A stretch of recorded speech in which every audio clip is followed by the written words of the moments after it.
স্তম্ভিত, কারণ শুরু হয়েছে এক অভূতপূর্ব অত্যাচার এবং নৈরাজ্য। এই অত্যাচার আর নৈরাজ্য সারা দেশ আগে কখনো দেখেনি।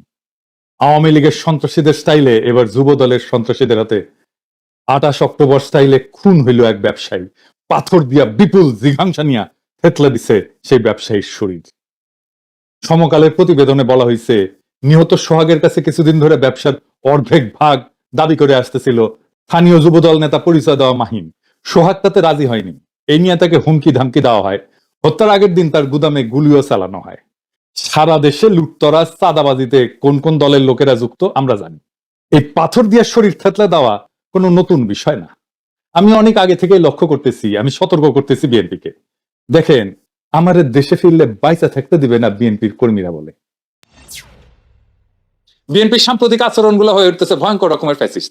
আমার পেজে এসে একজন বা দুইজন না, একাধিক মানুষ হুমকি দেয়, কেন বিএনপির সমালোচনা করি, খুন করে ফেলার হুমকি দেয়। আওয়ামী লীগও হুমকি দিত ইনবক্সে, আর প্রকাশ্যে ওরা হুমকি দিচ্ছে 32 নম্বর ভাঙার পরে। কিন্তু বিএনপির কোনো ভয়ডর নাই, প্রকাশ্যে হুমকি দেয়। আমি আজকে একটা দেখাচ্ছি কি কারণে সে আমাদের দেশে আসতে দেবে না বা আসলে বাইসা থাকতে দেবে না, ওটা ওরাই জানে। এরা ক্ষমতা আসলে কি করবে আল্লাহ মালুম। হ্যাঁ, আইডম থাকলে করে নিস রে ভাই, হ্যাঁ করে নিস, যে জিতবে ওই তো সিকান্দার হবে। আইডম থাকলে তুই আমাকে দেখে নেবো, আমার আইডম থাকলে তো করে দেখে নেবো। এটাই রাজনীতি। রাজনৈতিক দল তার আশেপাশে বন্ধু রাখে, যারা ঠিক দল করে না কিন্তু একটা লুজ সম্পর্ক থাকে তাদের সাথে। আওয়ামী লীগের কাছে কিন্তু মাস্টার ছিল, সেজন্য আওয়ামী লীগ এতদিন রাজত্ব করতে পারছিল। বিএনপি সবাই শত্রু বানায়। এদের কর্মীদের রাজনৈতিক শিক্ষা এতই দুর্বল, এরা যখন দাদরানির উপরে থাকে তখন কেসো হইয়া থাকে, আর যখন ক্ষমতার গন্ধ পায় তখন নেকড়ে হইয়া ওঠে।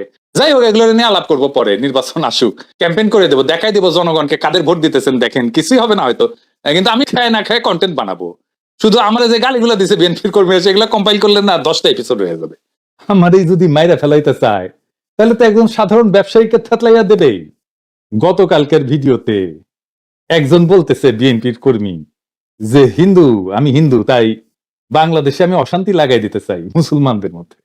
চিন্তা করেন, এইটা যদি বিএনপির একজন কর্মীর রাজনৈতিক চিন্তা হয়, সেই বিএনপি দেশকে কি দেবে? আমার আর ইলিয়াসের ছবিতে যদি জুতা মারতে পারে তাহলে একজন সাধারণ মানুষকে খুন করতে তো সমস্যা হবেই না। আমাদের বলে মালাউন, বিএনপির কর্মীরা গালি দেয় মালাউন বইলা। তো এই দল আগামীর বাংলাদেশে নেতৃত্ব দিতে পারবে না। আজ বাংলাদেশে মিছিল হয়, টিনের সালে কাউয়া, তারেক জিয়া। শুনেন,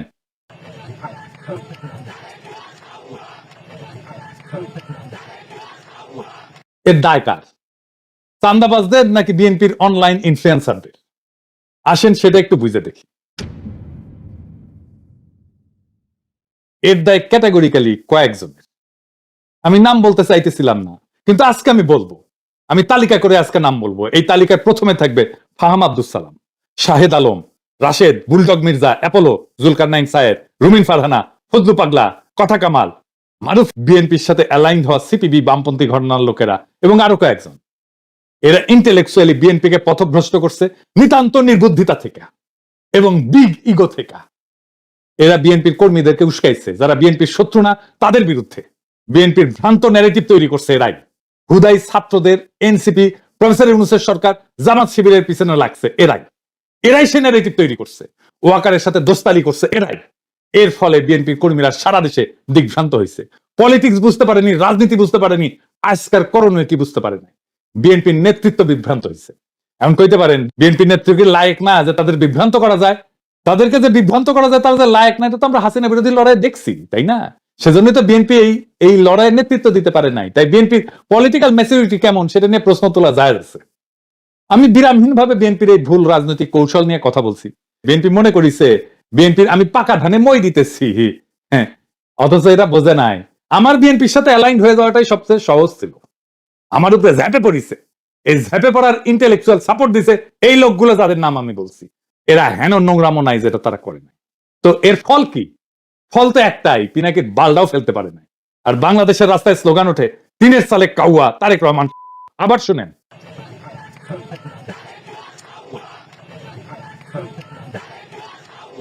দুইবার শুনাইলাম। যে তারেক রহমানের বীরের বেশে দেশে ফেরার কথা ছিল, সেই তারেক রহমানকে এই জায়গায় নামায় আনার দায় এই লোকগুলার। 2 দিন আগে এরা আমার পিছে লাগিয়েছিল দল বেঁধে একটা ছবি নিয়ে, এই যে ছবিটা নিয়ে একটার পর একটা ভিডিও বানাইতেছে। ওই ভিডিও দিয়ে নাকি আমাকে চর মারিছে ভার্চুয়ালি।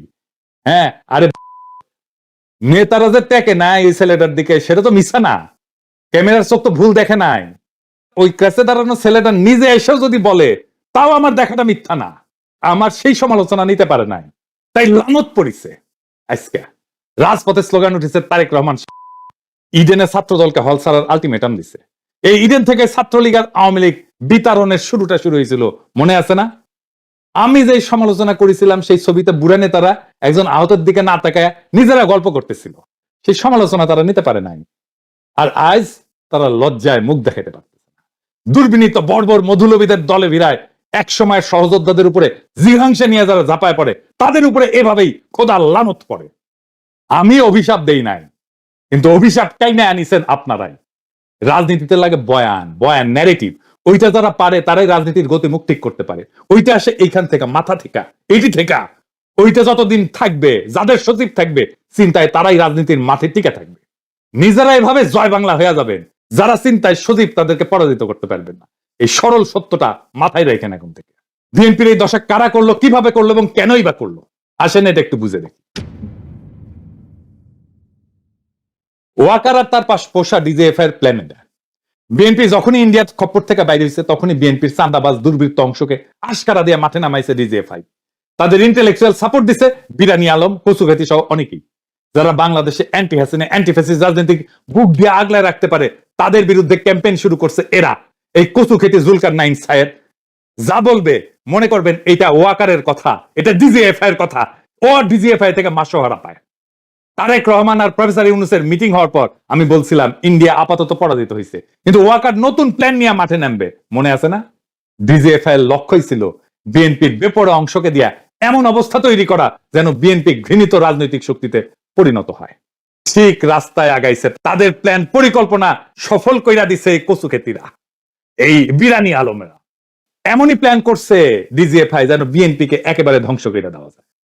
আমরা যারা বিএনপির এই পতনকে দেশের বিপদ হিসেবে আইডেন্টিফাই করছিলাম, যখন বিএনপিকে অবধারিত পতন থেকে রক্ষার চেষ্টা করছিলাম, বিএনপির সমালোচনা শুরু করছিলাম, তখন ওই চিহ্নিত শয়তানগুলা আমাদের শত্রু হিসেবে চিহ্নিত করছিল, আমাদেরকে পরিচয় করাই দিয়েছিল বিএনপির কর্মীদের সামনে যে এরা বিএনপির শত্রু। এরা একে একে আমাদের কণ্ঠরোধ করার জন্য এমন কিছু নাই যা করে নাই। খুঁজে দেখলে আজকের পাথর দিয়া ক্যামেরার সামনে হত্যাকাণ্ডটাও ডিজিএফআই প্রযোজিত বলে জানা যাবে বলে আমার অনুমান। বিএনপির নেতা কর্মীদের বলি, আপনারা কি ডিজিএফআই এর গ্র্যান্ড ডিজাইনটা বুঝতে পারতেছেন? প্রশ্ন করেন, কে তাদের এই সাহস দিছে এইভাবে খুন করা যায়? কে খুনের সময় ক্যামেরা নিখুঁত ভাবে ভিডিও করলো? চান্দা নেতা খুন করে একরকম, কিন্তু বিভৎস ভাবে খুনের স্পেকটাকল কার পরিকল্পনা? অবাক লাগে না? যেন ক্যামেরাম্যান জানতো এই ঘটনা ঘটবেই তার সামনে। নিখুঁত অ্যাঙ্গেল থেকে ভিডিও। বিরানি আলম আর কচুখেতিকে জিজ্ঞাসা করেন কেন তারা এইভাবে বিএনপির ক্ষতি করতে মরিয়া হয়েছিল। পিনাকি, ইলিয়াস, কনক এরা তো বিএনপির শত্রু না, শত্রু ছিল না। কেন তারা পিনাকি ইলিয়াসের পিছনে লাগিয়েছিল? তারা প্রচার করছে না বিএনপিকে আমরা ক্ষমতায় আসতে দিতে চাই না। বিএনপি এখন ক্ষমতায় আসতে পারবে? কি মনে হয়? প্রফেসর ইউনূসের সরকারের আইন শৃঙ্খলা রক্ষার ব্যর্থতার কথা বলতেছিল। আরে বেকুবের বাচ্চা, ম্যাজিস্ট্রেসি পাওয়ার নিয়ে মাঠে কি আর্মি নাই?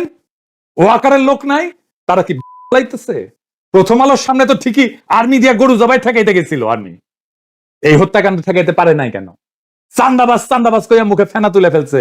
সাধারণ পাবলিককে পিটাইতেছে না আর্মি? অসার মধ্যে পিটাইতেছে না? পাশা লাল কইরা দিতেছে না? আর্মি চান্দাবাজ ধরে পিটাইছে? একটাও পিটাইছে দেখান? করে নাই কারণ এইগুলা ওয়াকার পালে। আবার দেখেন এই নধর দাবি করিচ্ছে বিএনপির গুন্ডাদের ম্যানেজ করার জন্য বিএনপির ক্ষমতায় যাওয়া দরকার। এগুলোর এখন হোলসেলে থাপড়ান বিএনপির কর্মীরা। আপনাদের বলতেছি যদি বিএনপি কে রক্ষা করতে চান, এগুলাকে যদি হোলসেলে না থাপড়ান বিএনপি রক্ষা পাবে না। বিএনপিকে এই জায়গায় এইগুলা নিয়ে আসছে, এই ছাত্রীগুলা যেদিন থেকে বিএনপির কান্দে চাপিছে সেদিন থেকে বিএনপির পতন শুরু হয়েছে। বিএনপির নেতা কর্মীদের এখন কি করণীয়? এইটা বিএনপির জন্য একটা ওয়েক আপ কল। বিএনপির কই আওয়ামী লীগের রাজনীতি করা বাদ দেন। ওয়াকার যে আপনাদের মারবে সেটা বিশ্বাস করেন এখন। ইন্ডিয়ার হাত ধরতে যায় না, আব্দুল নূর তুষারদের হিরো বানান না, রুমিন আর ফজা পাগলারে বহিষ্কার করেন যদি বাঁচতে চান। আর কর্মীদের বলেন ছাত্রী আর কচুখেতিদের বয়ান দিয়া প্রভাবিত না হইতে। আর যা যা করছেন এতদিন এক সময়ের সহযোদ্ধাদের সাথে, তার জন্য পাবলিকের কাছে ক্ষমা চান, আমাদের কাছে ক্ষমা চাইতে হবে না। এনসিপি আর জামাত শিবিরের পিছে লাগা বন্ধ করেন, প্রফেসর ইউনূসের সরকারের পিছে লাগা বন্ধ করেন। এখনো টাইম আছে, আপনাদের ফিরে আসার সম্ভাবনা আছে। রাজনীতিটা করেন। কিভাবে করতে হবে রাজনীতি নিজে না বুঝলে আলাপ করেন, সাহায্য করব, পরামর্শ দিব। 2 সপ্তাহের মধ্যে পরিস্থিতি ঘুরে দেওয়া যাবে যদি কথা শুনেন আমাদের। আমার কথা শুনলে যে ফায়দা আছে তার প্রমাণ হইতেছে পিনাকিরে তো হুতাই দিতে চাইছিল আপনার দলের চাপিরাই, ও আকার কচু খেতিদের সাথে মিলা পারছে, পারে নাই। তাই কইতেছি সিচুয়েশন কেমনে পাল্টাইতে হয় সেটার জন্য গুরু না মানেন, পরামর্শ নিলে ক্ষতি নাই। আর জামাত শিবির এনসিপি কে বলি, চান্দাবাজদের বিরুদ্ধে কথা বলেন, অসুবিধা নাই, কিন্তু বিএনপি কে দল হিসেবে, তারেক রহমানকে রাজনৈতিক নেতা হিসেবে আক্রমণ করেন না। এতে দেশের উপকার হবে না। বিএনপি মানে চান্দাবাজ না, বিএনপি মানে জিয়াউর রহমান, বিএনপি মানে খালেদা জিয়া, বিএনপি মানে আমাদের anti Baksal pioneer political platform. সেটা ধ্বংস হইলে বাংলাদেশ বিপদে পড়বে। বিএনপি আমাদের শত্রু না, বিএনপি আমাদের বন্ধু সহযোদ্ধা। তার উপরে অভিমান হইতে পারে, কিন্তু ঘৃণা করা চলে না। রাজনৈতিক বিভ্রান্তি থাকতেই পারে, কিন্তু বিভেদ ডেকে আনা যাবে না। বিএনপি এই জাতির স্বতন্ত্র চেতনার এক অবিচ্ছেদ্য অধ্যায়। তারেক রহমান ভুল করতে পারেন, কিন্তু বিএনপিকে পুঙ্খানুপুঙ্খভাবে বাতিল করা মানে এদেশের গণতান্ত্রিক ধারাকে দুর্বল করা, এদেশের ফ্যাসিবাদ বিরোধী, ভারতীয় আগ্রাসন বিরোধী লড়াইকে দুর্বল করা। আমাদের শত্রু কিন্তু একটাই, ভারত সমর্থিত হাসিনার ফ্যাসিবাদ। সে জায়গায় দাঁড়ায় আমরা যদি নিজেদের ঘরে আগুন লাগাই, তবে মুক্তি আসবে না বাংলাদেশের মানুষের, আসবে বিভ্রান্তি আর ধ্বংস। তাই সমালোচনা করেন, সংশোধনের ডাক দেন, কিন্তু ধ্বংস ডেকে আনেন না। কারণ আমরা সবাই একই ঐক্যতানে বাঁধা, একই বিপ্লবের সৈনিক। এই সত্যটা ভুলেন না। এই সত্য ভুললে বিপ্লবকে রক্ষা করতে পারবেন না। বিপ্লবকে রক্ষা করাই আমাদের প্রথম কর্তব্য। ইনকিলাব।